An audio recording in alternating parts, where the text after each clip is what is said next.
नमस्कार विद्यार्थियों। झांसी की रानी कविता के भाग 1, 2 व 3 में हमने कविता को समझा व उसके शब्दार्थ और व्याख्या की। आज हम इस कविता से संबंधित प्रश्न उत्तर करेंगे। उन्हें अच्छे से समझने के लिए वीडियो को अंत तक अवश्य देखें। इस कविता की कवयित्री हैं सुभद्रा कुमारी चौहान जी। प्रश्न अभ्यास। प्रश्न 1। किंतु कालगति चुपके चुपके काली घटा घेर लाई। इस पंक्ति में किस घटना की ओर संकेत है? उत्तर। इस पंक्ति में रानी लक्ष्मीबाई के पति राजा गंगाधर राव की मृत्यु होने की घटना की ओर संकेत है। रानी लक्ष्मीबाई के विवाह के कुछ ही समय बाद उसके पति की मृत्यु हो गई थी। ख। काली घटा घिरने की बात क्यों कही गई है? उत्तर।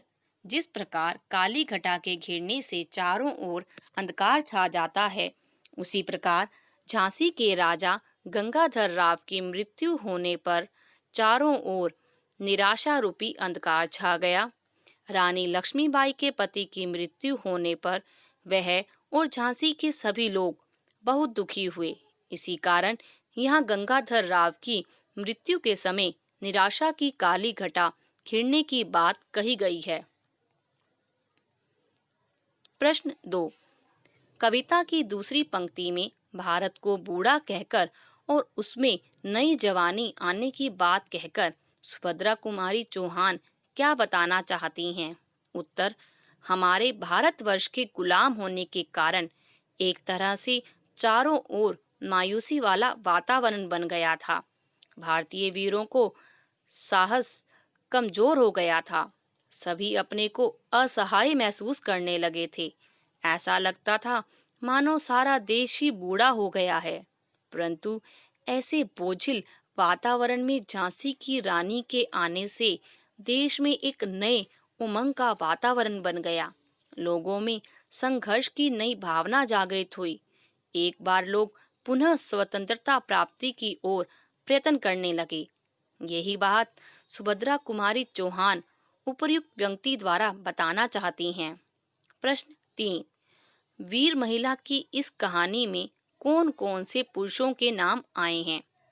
इतिहास की कुछ अन्य वीर स्त्रियों की कहानियों को खोजो। उत्तर। वीर महिला की इस कहानी में कानपुर के नाना साहिब, वीर शिवाजी, अर्जुन, तांत्या टोपे, नाना धुंधुम पंत, पेशवा, अजीमुल्ला सरनाम, अहमद शाह मौलवी, ठाकुर कुंवर सिंह आदि। इतिहास की कुछ अन्य वीर स्त्रियां जीजाबाई, रजिया सुल्ताना, अहिल्याबाई व करमवती हैं। प्रश्न 4। झांसी की रानी के जीवन की कहानी अपने शब्दों में लिखो और यह भी बताओ कि उनका बचपन तुम्हारे बचपन से कैसे अलग था। उत्तर। झांसी की रानी का नाम लक्ष्मीबाई था। बचपन में उन्हें छबीली नाम से पुकारा करते थे। वे अपने पिता की इकलौती संतान थी। वे कानपुर के नाना साहेब की मुंह बोली बहन थी। लक्ष्मीबाई बचपन से ही वीर और साहसी थी। लक्ष्मीबाई का विवाह झांसी के राजा गंगाधर राव से हुआ, परंतु राजा की आकस्मिक मृत्यु से रानी के ऊपर संकट के बादल लहराने लगे। अंग्रेज सरकार राजा की निसंतानता का लाभ उठाकर झांसी पर कब्जा करना चाहते थे, परंतु रानी ने इसका पुरजोर विरोध किया और अंग्रेजों को कड़ी टक्कर दी। लक्ष्मीबाई का बचपन हमारे बचपन से भिन्न था। उनकी उम्र के बच्चे खिलौनों से खेलते थे, परंतु उनके खिलौने बर्छी, ढाल, कृपान जैसे हथियार थे। वे बचपन से ही नकली युद्ध का खेल, शिकार करना, दुश्मनों के लिए चक्रव्यूह की रचना करना आदि युद्ध से संबंधित खेल ही खेला करती थी। इस प्रकार उनका बचपन हम बच्चों से बिल्कुल ही अलग था। प्रश्न 5। सुभद्रा कुमारी चौहान लक्ष्मीबाई को मर्दानी क्यों कहती हैं? उत्तर। झांसी की रानी में एक महिला होते हुए भी पुरुषों के समान गुण, साहस, वीरता, युद्ध कला में निपुणता, निडरता आदि गुण विद्यमान थे।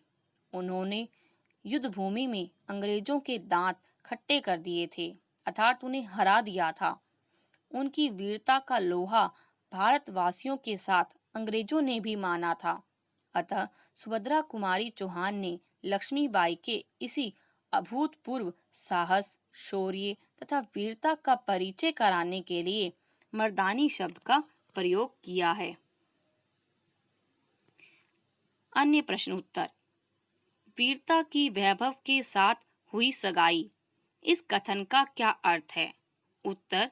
लक्ष्मीबाई को कवयित्री ने वीरता की अवतार कहा है और राजा गंगाधर राव झांसी के वीर व वैभवशाली राजा थे। इस प्रकार लक्ष्मीबाई की राजा गंगाधर राव के साथ सगाई होना और विवाह के बाद झांसी की रानी बनना वीरता का वैभव के साथ गठबंधन है। प्रश्न। झांसी की रानी कविता में निहित संदेश व प्रेरणा स्पष्ट करो। उत्तर। झांसी की रानी कविता में कवयित्री ने रानी लक्ष्मीबाई की वीरता, स्वदेश प्रेम, संघर्ष आदि का वर्णन करते हुए हमें यह संदेश दिया है कि हम भी उनके समान वीर, देशभक्त व मुसीबतों से न घबराएं। अपने देश की स्वतंत्रता की रक्षा के लिए सदा अपना बलिदान देने के लिए तैयार रहें। हमें अपने वीर पूर्वजों से प्रेरणा लेकर अपना तथा अपने देश का कल्याण करना चाहिए। इस प्रकार झांसी की रानी कविता से प्रेरणा लेकर हमें भी झांसी की रानी लक्ष्मीबाई के गुणों को अपने जीवन में अपनाना चाहिए। धन्यवाद।